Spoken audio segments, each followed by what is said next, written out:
Sejam muito bem-vindos. Hoje falaremos muito sobre política, saúde, educação e muito mais. Tudo isso você acompanha agora no programa da hora.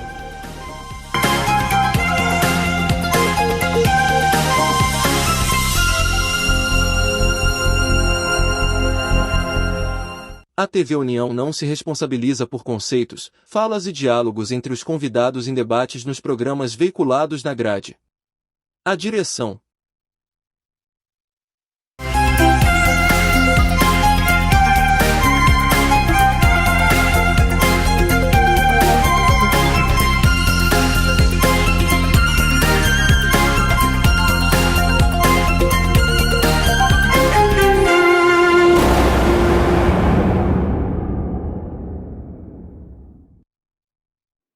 E o da hora dessa terça-feira está no ar. E comigo, nossa cadeira cativa de toda terça, o nosso convidado Fábio Tarja. Tudo bom, Fábio? Tudo bom, Gabriel? Estamos aqui para debater os assuntos que impactam diretamente na vida do cidadão. Juntamente comigo, meu xará, Gabriel Viana. Tudo bom, Gabriel? E aí, Gabriel, tudo certo? Tudo bem, Fábio? Como é que tá? Seja muito bem-vindo ao da hora dessa terça. Hoje a gente tem muitos assuntos para debater, né, Gabriel? Sim, muitos assuntos e vamos começar falando sobre o trânsito de Fortaleza, porque o primeiro dia do mês de setembro começou de forma assustadora para quem transitou na Avenida Domingos Olímpios em Fortaleza. Os sinais de trânsito simplesmente pararam de funcionar, exatamente no primeiro horário de pico, compreendido entre 7 horas a 9h30 da manhã. A aglomeração de carros, motos, bicicletas e pedestres ocasionou pequenos acidentes, contribuindo ainda mais com a lentidão no trânsito. Um detalhe importante que pode ser observado foi a ausência total dos agentes de trânsito que poderiam amenizar a situação de caos. Hoje passei por lá e estava de novo essa situação, Fábio. Também, ali na própria Domingos Olímpio, passei hoje, quando vim pela manhã aqui a TV, uma sequência, 3 sinais sem funcionar. E o trânsito de manhãzinha, que é sempre muito complicado, ficou ainda mais caótico, né? Exatamente, o que já não é fácil, né? E nem um agente de trânsito. Vamos ver se agora com esse concurso que a MC vai abrir, se melhora, né? Isso, porque está complicado. Pois é sempre um problema que a gente vem vivenciando aí, semanas, meses, anos, essa questão dos sinais de trânsito na cidade de Fortaleza. E tem muito essa questão do roubo de fios, né? Que é um fenômeno aí horrível, um fenômeno social horrível que vem acontecendo. As pessoas descobriram que esses fios aí tem cobre, e o cobre é muito caro, o quilo, e aí uma verdadeira avalanche de assaltos, de vandalismo e de roubo. O que é que acontece?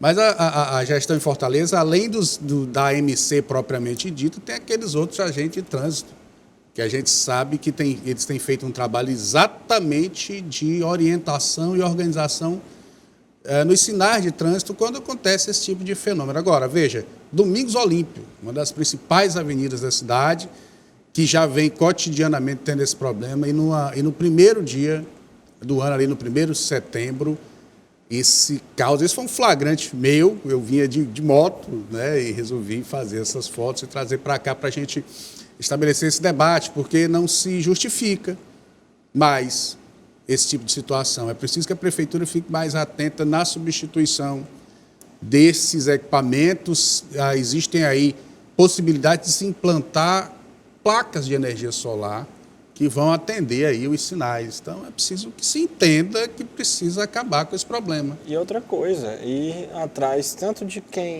dessa quadrilha que faz esse, entre aspas, trabalho de... Esse trabalho fora da lei? Esse trabalho fora da lei de roubar e distribuir esses fios de cobre, e também de quem faz a receptação, né? Porque quando você compra um item que é roubado, né? Você está cometendo o crime de receptação. Crime de receptação. Então, veja, é preciso que se entenda que a cidade não pode ter esse tipo de prejuízo. Quantos acidentes não teve ali, quantas pessoas deixaram de estar nos horários corretos no trabalho por conta dessa aglomeração de carros, de pedestres, de ciclistas, todos prejudicados com a ausência de um ordenamento dos sinais. Então, fica aí o alerta para a gestão.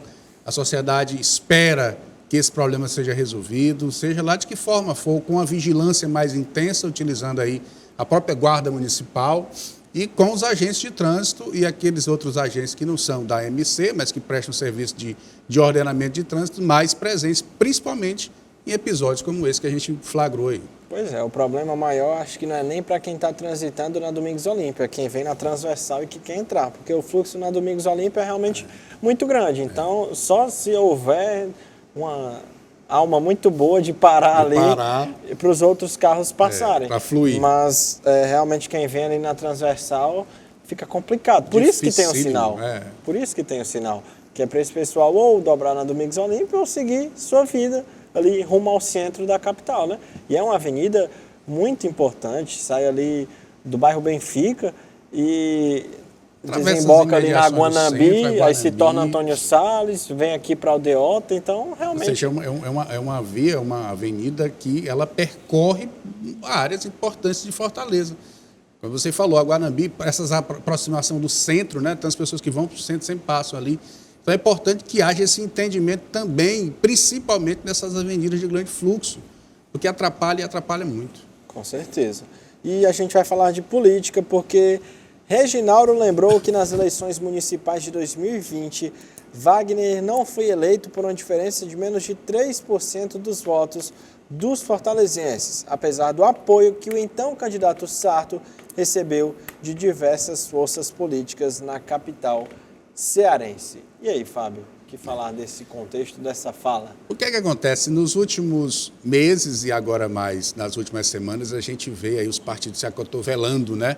Os partidos debatendo e discutindo seus nomes e as suas conjunturas e os seus conceitos para a próxima eleição municipal que se aproxima aí para o ano que vem.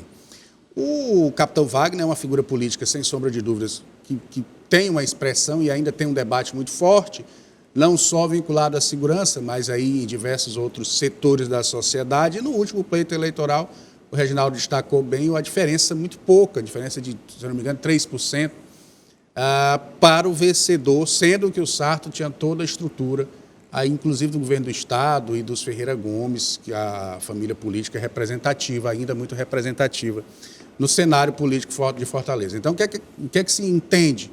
Que os debates partidários eles vão ter que se aprimorar cada vez mais.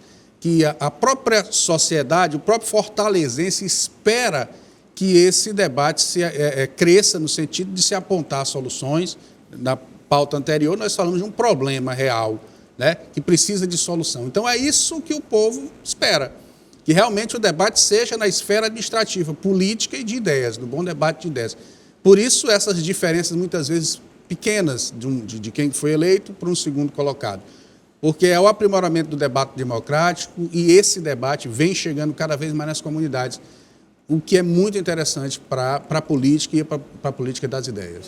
Fábio, ultimamente, nas últimas eleições, principalmente desde a década passada, de 2010 para cá, a tecnologia tem tomado conta das campanhas. Então, por exemplo, uma campanha publicitária não, uma campanha que o candidato faz nas próprias redes, às vezes é tão importante ou até mais importante do que os debates. Mas, por exemplo, a gente comentou aqui na semana passada que no ano que vem a gente pode ter Luziane Lins, Capitão Wagner, Roberto Cláudio ou Sarto e Evandro Leitão concorrendo à prefeitura. Você acha que num cenário tão equilibrado como esse, os debates vão voltar a ser aquele diferencial? Porque a gente sabe que antigamente debate decidia a eleição. Os debates é mais uma ferramenta para essa discussão da chamada militância digital, né? Eu costumo dizer, eu trabalho com consultoria política, né? É a minha formação, eu sou gestor em marketing. Essa questão dos debates políticos, eles vêm aí tendo um aprimoramento muito grande nessa questão digital. Ou seja, as posturas, os relacionamentos e a interação entre o candidato e os seus apoiadores e os seus militantes, e aqueles que não são, que estão aí dispostos a ouvir o que se propõe, vem crescendo de uma forma muito forte com as redes sociais. E o debate em si, ele vem como mais uma ferramenta de discussão, ou seja, dentro daquele debate, dentro daquelas falas em uma noite, uma outra noite depois, vão se criando ali, vão se gerando conteúdos para que se trabalhe a semana inteira o resto das campanhas. Então, hoje é mais importante para isso, né? Hoje a ferramenta debate político nas televisões ela é mais importante nesse sentido, porque traz ali a oportunidade de se construir a imagem pública do candidato através de pequenas pinceladas de falas em debate político, que ainda prende as pessoas, ainda ali tem uma certa audiência. O programa político, propriamente dito, não. Mas os debates ainda as pessoas gostam de assistir. É isso. É isso. E agora a gente vai falar de saúde, porque a Santa Casa de Fortaleza suspendeu desde a última sexta-feira os serviços de anestesiologia. Nomezinho complicado, né? E procedimentos cirúrgicos devido ao atraso salarial de 4 meses dos profissionais que atuam na instituição. A unidade está sob a gestão da Prefeitura de Fortaleza. Até o presente momento, o prefeito Sarto, que é médico e ainda não se pronunciou sobre quais medidas adotará. Já o governador Elmano de Freitas afirma que todos os repasses feitos pelo governo do Ceará estão devidamente todos em dia. Com a dívida, todas as cirurgias que já estavam programadas foram suspensas. Segundo o provedor da Santa Casa, a dívida com a Cooperativa dos Médicos Anestesiologistas do Ceará passam de 745 mil e caso a situação se estenda, mais de 38 cirurgias serão prejudicadas por dia. E aí, Fábio, como é que fica? Porque, por exemplo, o governo do estado está fazendo um programa para zerar essa fila, mas, ao mesmo tempo, Fortaleza, que faz parte dos domínios do governo também, mas que, por exemplo, a Santa Casa está sendo cuidada pela Prefeitura de Fortaleza, vai ficando num déficit, se isso acontecer, de mais ou menos 40 cirurgias aí por dia. Como é que fica? Puxa de um lado, só que do outro continua isso. É complicado, né? Quem perde é a gente, né? Quem perde é o cidadão, né? Do Sarto com o Elmano. Essa questão política. A gente espera aqui que esta questão política, que esse embate não venha prejudicar aí. Mais ainda a questão da Santa Casa. Veja, é uma constante essa necessidade de se ter financiamentos de projetos ali dentro da Santa Casa, né? De orçamento público ali dentro da Santa Casa, que é um equipamento de saúde de extrema importância para todo o Estado. Qualquer momento do dia ou da noite que a gente passar por ali, nós podemos fazer essa ambulância de todos os municípios. Então, veja, se existe repasse em tempo hábil e em dias do governo do Estado, e esse recurso não está sendo suficiente para desenvolver os trabalhos de saúde, e a Prefeitura de Fortaleza, que à época do prefeito Roberto Cláudio formalizou esse convênio de cooperação técnica para contribuir na gestão da Santa Casa, inclusive com recursos. E se esses recursos não estão chegando para também suprir essa necessidade, é preciso entender que faz-se necessária a construção de um grande consórcio com os municípios também. Apesar dos municípios estarem sofrendo com a questão da diminuição do FPM, mas é preciso que se entenda que precisa de mais recursos. E também de uma modalidade de gestão mais aperfeiçoada. É preciso entender de que forma que esses recursos estão sendo aplicados, quais são as prioridades na gestão desses orçamentos. Porque não se admite, não se concebe ainda essa mesma história, essa mesma constante da Santa Casa de Misericórdia de Fortaleza sofrer pela falta de recursos. É preciso entender que as parcerias exigem aí uma coordenação bem ordenada, exige que esses recursos sejam aplicados de forma coerente, porque quem sofre é o paciente lá da ponta, quem sofre é o cidadão que vem lá do Baixio, lá da Barreira, que vem lá do Mirim, que precisa desse atendimento, que precisa da cirurgia, que só tem a Santa Casa como um equipamento de saúde hábil para receber essa demanda. Então, é importante que as gestões passem a entender a necessidade de se aprimorar a gestão de orçamento e de buscar novas parcerias para que não falte, para que não seja interrompido o serviço de saúde. É simples, é ordenar, é pegar o que é que tem, o que é que deixa de ter e ver quais são os programas que são desenvolvidos, quais orçamentos que precisam ser aplicados de forma coerente e pagar o pessoal, né? Pagar os profissionais de saúde é uma luta constante dos profissionais de saúde que precisam ser cada vez mais valorizados. Então, essa interação entre as gestões e uma boa gerência orçamentária precisa ser ordenada ali na Santa Casa de Misericórdia e buscar outras parcerias, também com a iniciativa privada. Olha, e de acordo com a Santa Casa, a situação está complicada já há muito tempo por conta da tabela SUS, que cobre apenas 60% das despesas. Abre aspas. O provedor faz referência à defasagem dos valores tabelador para repasses por procedimentos realizados. Além disso, a Santa Casa ressalta que o problema é muito maior do que o que parece. Isso porque a dívida da instituição vai além dos funcionários e perpassa fornecedores e prestadores de serviço. Então, muito maior do que a gente... O negócio não é só o profissional de saúde, né?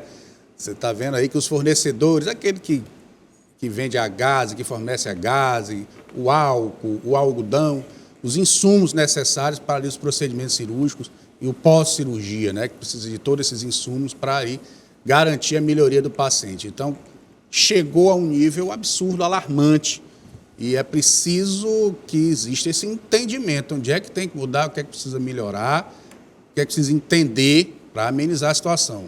Quem sofre, repito, quem sofre é o povo mais pobre, o povo mais simples que precisa daquele atendimento ali de urgência, emergência e de cirurgias.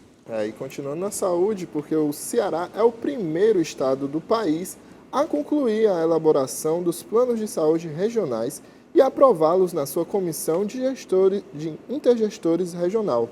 Os planos das 5 macro-regiões da saúde foram apresentados durante o Seminário Estadual de Regionalização e Governança Federativa Regional no Ceará, que aconteceu na última sexta-feira.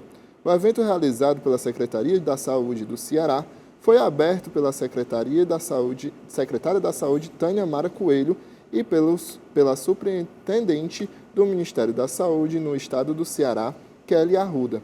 Entre as prioridades dos planos para todas as 5 macro-regiões de saúde estão a implantação da regionalização dos serviços de alta complexidade e do atendimento para pacientes oncológicos, com proposta de abertura de unidades de atendimentos em alguns municípios do interior do Ceará e a abertura do setor oncológico do Hospital Regional do Vale do Jaguaribe ainda neste mês. Essa medida ela vem de acordo também com essa ação do governo do estado de descentralizar a gestão, de conhecer a fundo cada realidade das regiões administrativas que compõem esse estado, que é um estado grande, são 184 municípios, e cada região administrativa dessa tem suas características, tem seus números relativos à saúde, relacionados à saúde, que precisam ser atendidos nas suas peculiaridades. Então, por exemplo, os movimentos de saúde, dos planos, chamados planos de ação em saúde do governo do estado, eles foram todos elaborados mediante um estudo próprio de cada realidade. Então, veja, é uma ação que leva-nos a crer, por exemplo, que os hospitais regionais eles vão passar agora a ter a sua capacidade máxima de atendimento ali vivenciada no dia a dia. Exatamente por essas questões, por obedecer critérios voltados para cada região, para cada grupo de municípios desses. Então, o que é que a gente espera com esse tipo de ação? Que se aperfeiçoe o atendimento, inclusive essa questão da oncologia é importante, e que diminua a necessidade de sair dos municípios e vir para a Fortaleza, né? Que é um grande problema. Se aglomera ali muitos pacientes no JF, no HGF, exatamente por não ter ainda uma estrutura aperfeiçoada e otimizada em termos de atendimento desses hospitais regionais que foram criados aí nas últimas gestões, e que a partir desse planejamento agora a gente espera que exista aí uma consolidação rápida desse atendimento de saúde e que a gente tire o fluxo de atendimento aqui em Fortaleza. É isso. E o presidente Lula confirmou na última sexta-feira que a nova sede do Instituto Tecnológico de Aeronáutica será mesmo instalada aqui em Fortaleza. O ministro da Defesa, José Múcio Monteiro, também deu aval à implantação do Instituto nas instalações da Base Aérea de Fortaleza após visita ao local.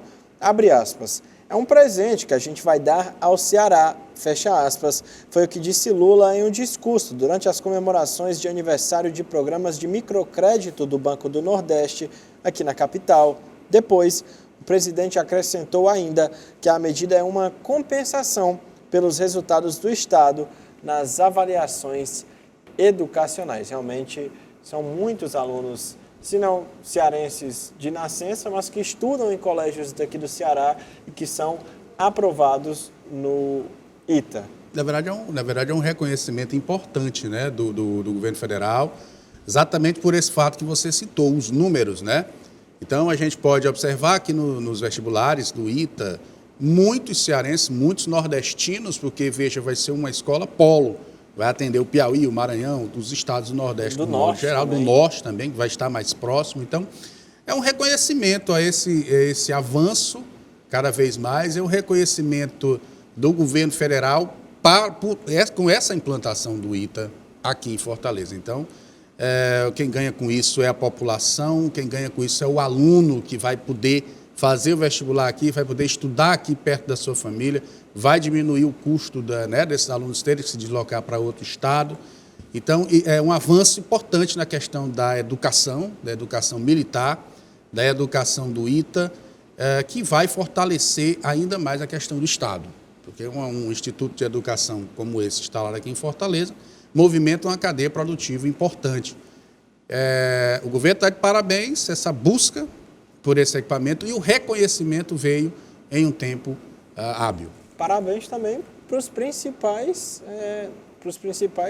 atores dessa mudança, dessa construção aqui, que são os alunos, né? Porque sem os resultados deles, a sede do ITA não iria vir para cá, porque só tem uma no Brasil, que é em São José dos Campos, lá em São Paulo, e agora a segunda vai ser aqui em Fortaleza. Então, realmente, uma grande honra, né, para a gente. Com certeza, é uma construção, né? Ao longo dos anos, a gente, contra fatos no argumento, lá os números, né? São estudantes que passaram em boas colocações e tudo, e isso gerou esse reconhecimento e de uma sede do ITA aqui. Em tempos atrás, nós não teríamos essa possibilidade, mas os anos e os números comprovam a importância desse equipamento aqui em Fortaleza, e que só quem ganha é a população. É isso. O Da Hora dessa terça vai para a sua primeira pausa, mas fica aí, que já a gente está de volta.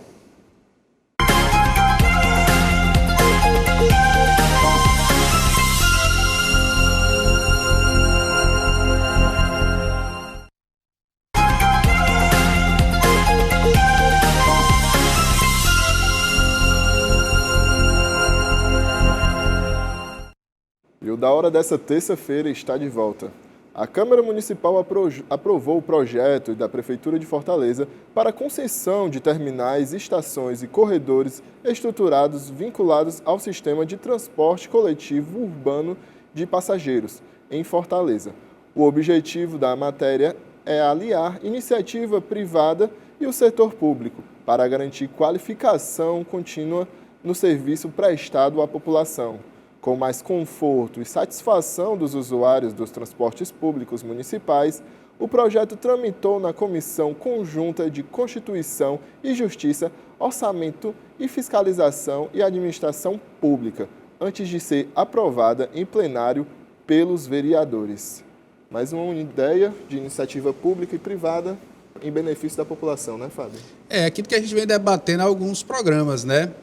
Como é que a gente consegue chegar ao momento de possível excelência em gestão pública e melhoria dos serviços? Quando a gente estabelece parcerias, por exemplo, com a iniciativa privada, entre poderes e com a iniciativa privada e até com o terceiro setor, quando a gente consegue criar um leque de oportunidades para o desenvolvimento de um serviço público com qualidade, a tendência é que haja aí um melhor conforto, um melhor aperfeiçoamento desses mesmos serviços. E com relação aos terminais de ônibus, quem já andou e quem anda de ônibus em Fortaleza sabe o caos, né?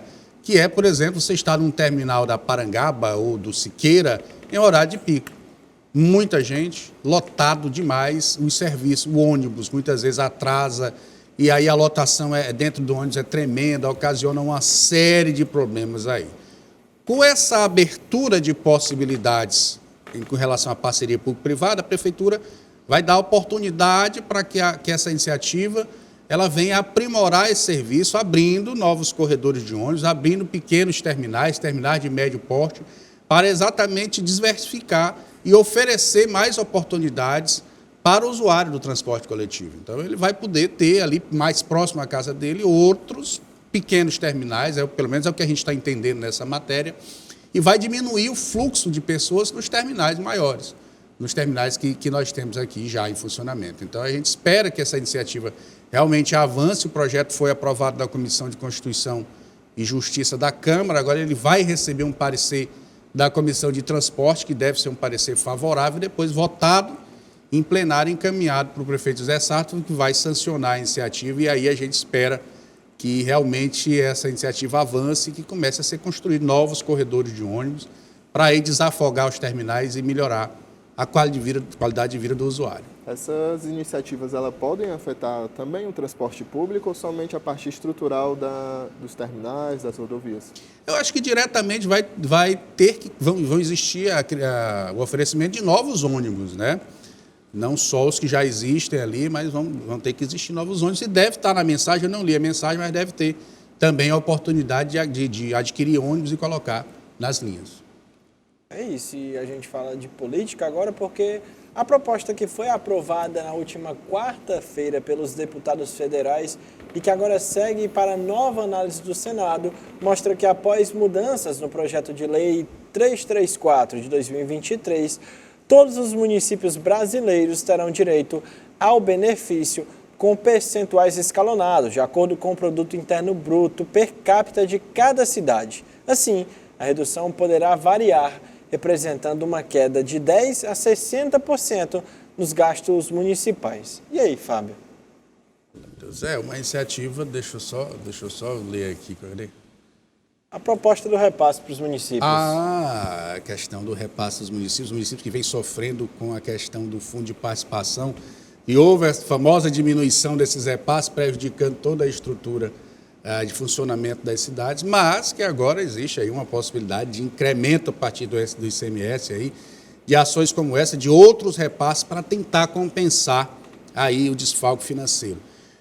Bom, a gente tem que esperar mudanças realmente, porque as cidades elas não podem ser prejudicadas. Como a gente falou no programa passado, a maioria dos serviços públicos dos municípios são bancados pelo FPM, são bancados por recursos federais, outros em parceria com o Estado, mas o grande volume financeiro vem do governo federal. Então, é preciso que haja aí um aprimoramento de gestão no sentido de manter a qualidade do serviço ou, pelo menos, manter os serviços, que é o grande detalhe aí, que houve, inclusive, a paralisação no último dia 30 de alguns prefeitos insatisfeitos com a modalidade da diminuição do FPM. Então, vamos esperar aí que as compensações aconteçam e que os serviços nas cidades não sejam tão prejudicados, mais do que já são. É isso. E o governador do Ceará anunciou nesta quarta-feira que 600 candidatos aprovados no concurso público da Secretaria da Saúde serão convocados em setembro. A gestão estadual prevê o chamamento de mais de 800 profissionais até o fim do ano. Em setembro, a previsão, abre aspas, nós vamos cumprir, convocar mais de 600 profissionais de saúde com mais de 800 em seguidas, antes do final do ano, fecha aspas, declarou o governador Elmano de Freitas durante uma transmissão ao vivo em suas redes sociais. Esses concursados já estão esperando, né, a oportunidade de fazer parte do corpo de colaboradores do Estado há algum tempo.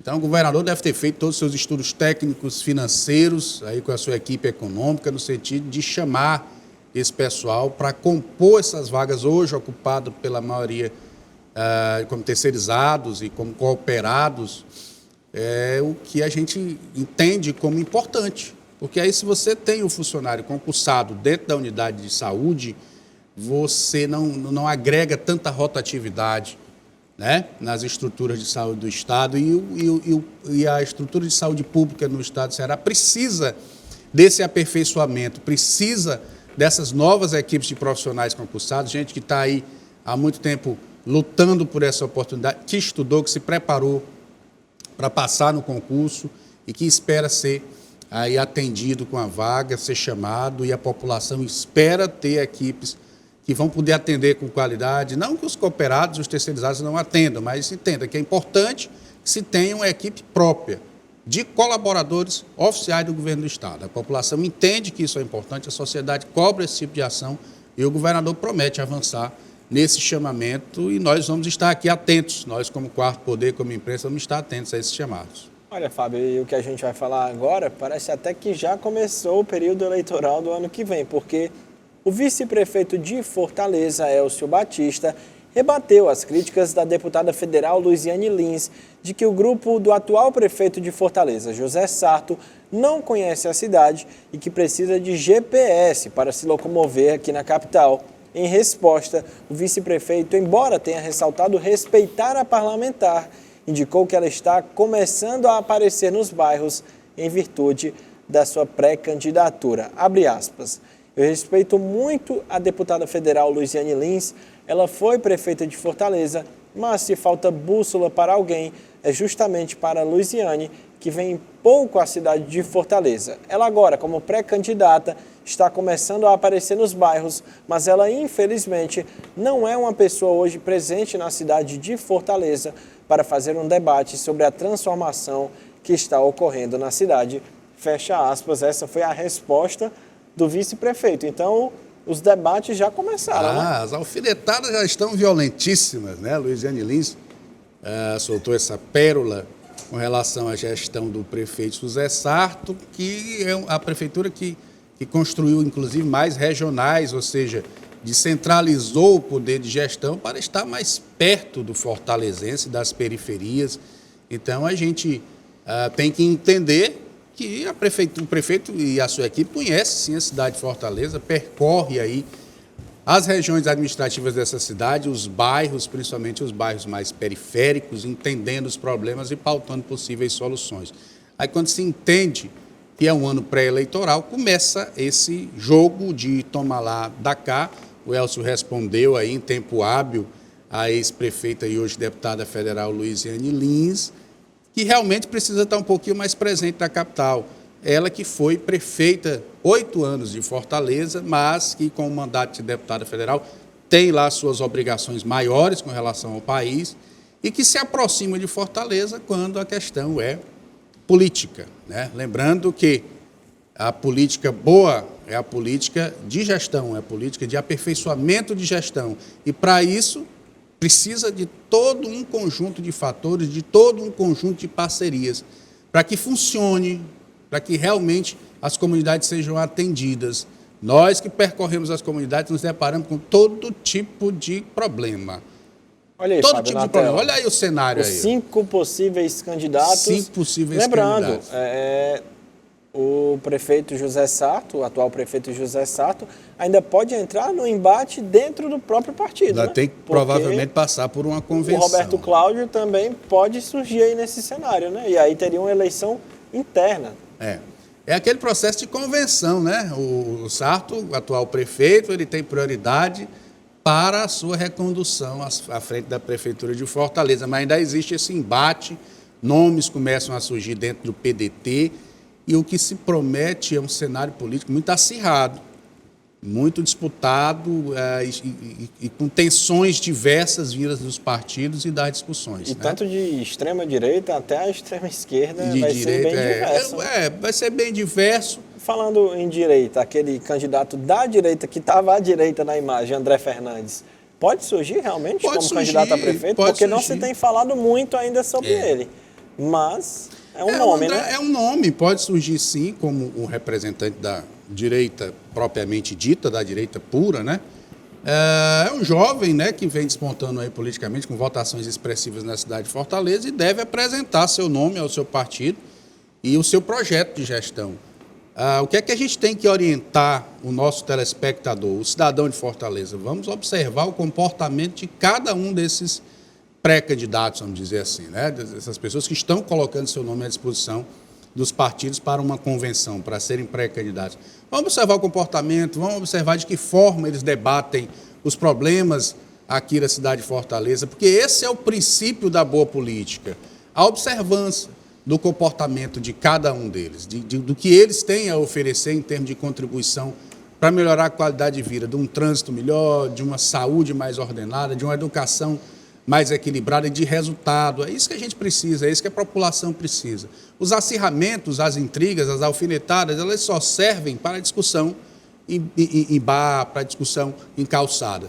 Para outro tipo de discussão, não vale a pena, não. E falando justamente de prefeitura, Fábio, em 2020, por exemplo, Enquanto que o PSD elegeu 28 prefeitos, o PT conseguiu eleger 18 e o PSB apenas 8. O Partido dos Trabalhadores já é a segunda maior força partidária entre as prefeituras do Ceará, enquanto que o PSB já ressurge com uma dezena de novos gestores municipais. O presidente do PSD, o Domingos Filho, ele tem uma característica muito importante com ele, que é o municipalismo. Domingos começou a sua carreira, a sua trajetória como advogado de câmaras municipais, prestando serviço ali aos legislativos, orientando na construção de parlamentos mais fortes. Chegou a ser deputado, presidente da Assembleia, e essa característica que agrega os gestores municipais, que agrega ali as figuras públicas dos municípios, elas vêm fazendo com que esse momento do PSD ele avance, né? Principalmente nessas últimas eleições, teve um incremento importante nos prefeitos, nas gestões municipais, e essa é a principal característica do partido, discutir as problemáticas de dentro dos municípios para cá, para a capital, oferecendo aí contribuições diversas, oferecendo links com os governos, sejam estadual e federal, para ali aprimorar as gestões onde tem um PSD. Então, vale a pena essa discussão, vale a pena observar esse crescimento do PSD e do Domingos Filho no Ceará. É isso, e a Câmara Municipal de Fortaleza aprovou a homenagem ao corretor de imóveis Régis Feitosa, símbolo da luta contra o câncer. O requerimento é de autoria do vereador Pedro Matos. O câncer é uma doença que muito aflige as pessoas e muitas famílias pelo nosso país e no mundo todo. Em nosso estado, há cerca de 27 mil novos casos por ano, segundo dados do Instituto Nacional do Câncer. Desses, 30% vêm sendo identificados em nossa capital, foi o que destacou o parlamentar no requerimento. Assim como no caso de Régis, diversas são as pessoas que vêm lutando contra doenças raras e as ações. E Régis, lembrando, faleceu no dia 13 de agosto. Ele havia sido diagnosticado com a doença mieloma múltiplo, onde as células se multiplicam rapidamente e tornam-se cancerígenas. O profissional era portador da síndrome de Li-Fraumeni. O Régis é uma justa homenagem, sem sombra de dúvida. O Régis agora mais ainda vai ser um símbolo da luta contra o câncer. Ele perdeu 3 filhos. Também tinha o mesmo... tinha o mesmo câncer. Ele viveu a dor de perder condição, né? 3 filhos para o câncer e sempre ele mantendo... Ele passou por outros tipos de câncer venceu antes de morrer falecer. Com esse. Ele sempre tendo aí a luz, a força, uma interiorização muito grande, sempre exercendo a sua fé, mesmo tendo passado pelo sofrimento, pela dor de perder 3 filhos para o câncer, né? Então, assim, fica a homenagem, justa homenagem da Câmara Municipal de Fortaleza, uma sessão solene, e o Régis ele vai cada vez mais ser esse símbolo de luta pela melhoria no atendimento oncológico, principalmente essa questão pública, que é o principal. É preciso aprimorar, porque a maioria das pessoas não tem condição de bancar um tratamento oncológico que vá ali minimizar seu sofrimento e até chegar a uma cura. Parabéns à Câmara Municipal de Fortaleza pela homenagem, ele e os filhos, todos aí acometidos pelo câncer, mas que Deus tenha aí misericórdia das almas e que guarde as famílias. Nada melhor do que uma homenagem seria resolver, né, parte dessa situação aí do piso salarial, de todas essas pessoas que ajudam nesse tratamento, né, Fábio? Importante demais. Todas os repasses ao ICC, por exemplo, que a gente tem falado aqui nas últimas semanas. Melhorar esses quem repasses, trata câncer aqui em Fortaleza. E criar outras unidades de saúde. É importante criar núcleos dentro dos hospitais públicos e os que já existem serem aprimorados, porque é aquele velho debate, não precisa reinventar a roda. Melhora, dá uma recalchutada, né? Dá uma melhoradinha que ameniza a situação do povo. Então, essa é a discussão. O Régis vai se tornar cada vez mais esse símbolo de luta pela melhoria na qualidade do atendimento do câncer, do combate ao câncer. E agora o Da Hora vai para uma pequena pausa, mas não sai daí que a gente volta já.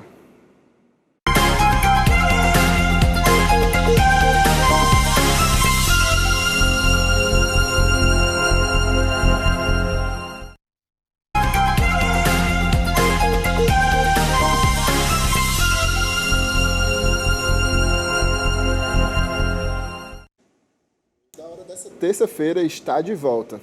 E com um papel de educar, preparar, incentivar, apoiar e elevar a autoestima para crianças que possam sonhar e terem mais oportunidades, é assim que Edemeia Frota, coordenadora da Associação Beneficente do Parque do Cocó, descreve o trabalho da ONG, uma das instituições ajudadas pelo programa Sua Nota Tem Valor, atuando há quase 30 anos junto aos jovens da comunidade dos Trilhos, considerada uma das carentes de Fortaleza.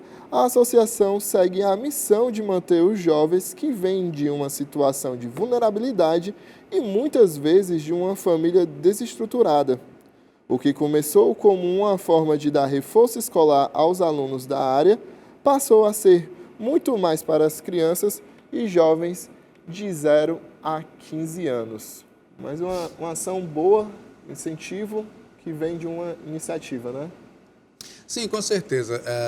Veja, no bloco passado nós falamos sobre parcerias, né? Sobre a importância de desenvolver gestões qualificadas a partir das parcerias, seja com outros poderes, iniciativa privada e com o terceiro setor. Em cada cidade existem as associações sérias, as associações que trabalham realmente para o desenvolvimento social de uma forma muito própria, de uma forma com muito amor e com muita luta. O que é interessante? A criação e o desenvolvimento de mais programas como o Sua Nota Tem Valor, por exemplo, que disponibiliza parte dos recursos aí do ICMS, os recursos arrecadados, para o apoio a essas instituições. Tá? Então, o que é que acontece? Nas comunidades, muitas vezes, a criança, o pai, só encontra apoio para os filhos menor de idade nas instituições. As mães, muitas vezes, ali que estão em vulnerabilidade social e que sofrem agressão dentro de casa, encontram o apoio e suporte em instituições. Né? Tem o Instituto Vidas, ali no Janguru Sul, da minha amiga Wilsa, por exemplo, que presta serviços diretamente a essas comunidades, onde muitas vezes o setor público é totalmente ausente. Não tem apoio. Não se conhece. As comunidades não têm, por exemplo, os postos mais próximos e aí acabam tendo que recorrer a essas instituições. Então, iniciativas como essa merecem todo o apoio da sociedade, merecem todo o olhar do poder público no sentido de se conhecer quem realmente faz um trabalho sério e desenvolver modalidades de apoio financeiro mesmo, apoio financeiro, logístico, para que a capacidade de atendimento dessas instituições sejam aperfeiçoadas, melhoradas e que mais gente seja atendida. É isso. E o Refis Saúde, na modalidade simples, os débitos de qualquer valor com o município se encerram no próximo dia 5 de setembro, no caso hoje, com descontos até 85% nos juros e multas para pagamento à vista. Os débitos a serem negociados também podem ser parcelados em até 30 vezes, com descontos de 30%. A negociação pode ser toda feita online pelo portal de serviços Fortaleza Digital. O Programa de Recuperação de Créditos Tributários e Não Tributários Saúde foi lançado no começo de junho com o objetivo de ajudar os contribuintes que estão em débito com a Prefeitura de Fortaleza a quitar sua dívida com o fisco municipal. Importante, né? Tanto arrecada quanto gira a economia, porque aquela pessoa vai limpar o seu nome, né? Sim, com certeza. E o que é interessante? Esse programa foi específico para a saúde. Ou seja, o que foi arrecadado com as negociações e renegociações, esse valor vai ser operacionalizado no sistema de saúde público municipal, que precisa aí permanentemente de reforços na sua questão estrutural, contratação de pessoal, enfim, todos os procedimentos que precisam ali acontecer de forma organizada e no sentido de oferecer a qualidade no serviço de saúde pública. A Prefeitura de Fortaleza abriu aí essa oportunidade que se finda hoje, no dia 5 de setembro. Não sei se vão prorrogar, não sei se vai existir isso, mas que a operacionalização desses recursos precisam ser desenvolvidas agora, já, porque os postos de saúde, os hospitais municipais clamam por mais orçamento para exatamente melhorar a sua estrutura de atendimento. É isso. E o presidente Lula, em sua segunda passagem pelo Ceará em 2023, Sobretudo, beneficiários do programa do BNB que atuam no interior do estado. Na oportunidade, o presidente foi elogiado por trabalhadores rurais, artesãos e demais empreendedores, clientes do Cred Amigo e do Agro Amigo. O presidente da República compareceu à sede do Banco do Nordeste para prestigiar o evento em comemoração à consolidação dos principais programas de microcrédito da instituição. Lula esteve acompanhado de lideranças políticas, tais como o deputado federal José Guimarães e o ministro da Educação Camilo Santana. Sobre a segunda passagem, do presidente neste ano aqui no Ceará. Isso. Essa questão do BNB, com essas linhas de crédito, chamadas linhas de crédito popular, Cred Amigo, por exemplo, é uma importante injeção econômica nas comunidades, nos municípios. É de grande importância esse tipo de projeto, exatamente por oferecer condições para que o pequeno tenha oportunidade de comercializar seus negócios, de ter uma rotatividade financeira importante para o aprimoramento dos seus negócios. As feiras, o BNB também consegue organizar feiras para que haja essa comercialização. Então, a passagem aí do presidente da República para enaltecer e parabenizar essa questão do Cred Amigo, por exemplo, é extremamente válida. E existe o reconhecimento popular, existe o reconhecimento dos pequenos produtores e dos pequenos comerciantes que aplaudiram a iniciativa e, claro, cobram um aperfeiçoamento, uma maior linha de crédito, que se avance esses programas, que são programas sociais, só que diferente dos programas simplesmente de transferência de renda, mas são programas que oportunizam ali o desenvolvimento dos pequenos negócios, esses pequenos negócios que movimentam as economias nas cidades e nos bairros de Fortaleza.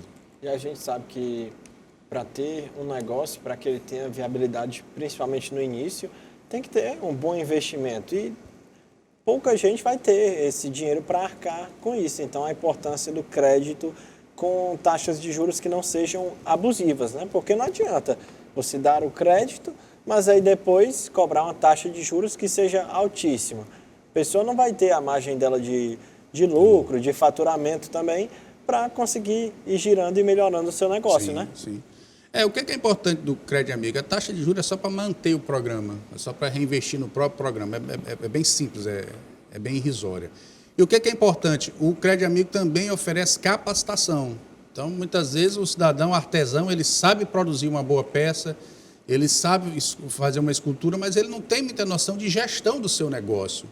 E não é só o crédito pelo crédito, É a questão também do direcionamento desse investimento, do que ele precisa fazer, do controle de caixa, todas as ferramentas para que ele possa realmente ser um empresário e poder manter o seu negócio por mais tempo. Lembrando que o pequeno negócio movimenta as economias e sustenta as famílias. Muito da economia desse país ela é desenvolvida pelos pequenos negócios, pelos microempreendedores, pelas cooperativas, enfim. É toda essa cadeia produtiva que precisa ser valorizada e o Banco do Nordeste muitas vezes é o único caminho para esse tipo de financiamento. É isso, a gente vai chegando ao momento das considerações finais, não é isso, direção? Agradecer sua presença, Fábio, dizer que toda terça é muito bacana ter sua participação aqui e pedir, claro, suas considerações finais, por favor. Bom, só agradecer mais uma participação aqui no Da Hora. Esse é o compromisso da TV União, criar bons debates, debates de ideias, debates que vão ali formar a sua opinião. É isso. Muito obrigado por dividir a bancada aqui comigo e conosco, Gabriel. Suas considerações finais, por favor. Quero agradecer a todos vocês que acompanharam o programa e agradecer também em especial ao Osias Matos, do Moura Brasil, Cie Marques, João Vitor do Centro e Fabiola Taja, da Parquelândia. Alguém? Já estava querendo saber se era alguém da família aqui. É isso. Muito obrigado a todos que nos acompanham, que estão aqui conosco, dando essa audiência especial. Fica o nosso WhatsApp na tela para você também entrar em contato e receber também seu abraço no 981010984. Quer falar alguma coisa, Gabriel? Queria também dar um abraço especial também nosso parceiro Fábio, que Verdade, é aniversário dele hoje. Obrigado. Parabéns, Fábio. Tudo de bom e nada melhor que comemorar aniversário aqui Na bancada do prestando Da esse Hora. serviço para a população, né? Trabalhando na bancada do Da Hora. Presenteando quem está em casa, na verdade, né? Verdade. É isso, o Da Hora de hoje vai ficando por aqui. Muito obrigado pela sua companhia. Depois, logo em seguida, tem o programa do Ferreira Aragão e logo depois tem o Esporte União, tá bom? Até amanhã, esperamos vocês no mesmo horário de sempre. Tchau, tchau.